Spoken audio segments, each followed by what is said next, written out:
Indonesia merupakan negara keempat dengan penduduk terbanyak di dunia. Populasinya bahkan mencapai 275 juta jiwa hingga pertengahan 2022 ini. Tentu, dengan banyaknya sumber daya manusia ini dapat membantu percepatan proses pembangunan nasional. Namun, di era industri keempat ini, masyarakat ikut terbawa arus di mana kita harus beraktivitas melalui teknologi. Dan apakah banyaknya sumber daya manusia yang kita miliki dapat selalu berdampak manis untuk kemajuan digital teknologi di Indonesia? Belum tentu.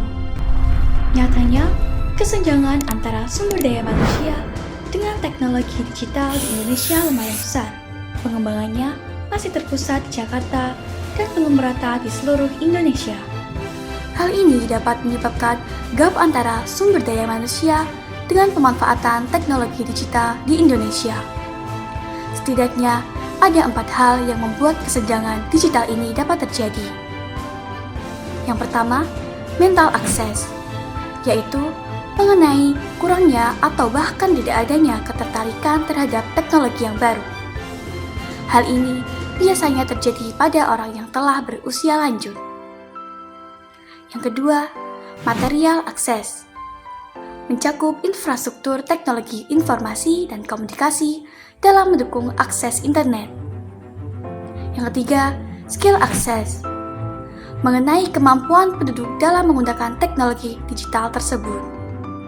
Yang keempat, usage access, di mana seseorang memanfaatkan teknologi digital sesuai dengan kebutuhan mereka atau tidak, karena saat ini juga banyak masyarakat yang memanfaatkan teknologi untuk sekedar bermain game atau penyebaran informasi hoax.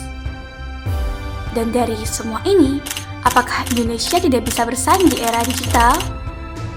Belum tentu.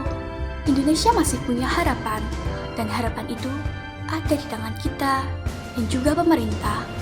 Tentunya dengan pemerataan penyebaran teknologi digital ke seluruh wilayah Indonesia. Tidak hanya berpusat pada Jakarta. Dan juga sudah ada beberapa langkah yang dilakukan pemerintah untuk mengatasi kesenjangan ini. Salah satunya adalah melalui program pelatihan gratis untuk membekali anak muda dengan keahlian yang dibutuhkan industri. Pelatihan ini sangat berguna dalam mengembangkan keahlian penduduk Indonesia di bidang digital untuk menyiapkan masyarakat berkembang di era sekarang ini.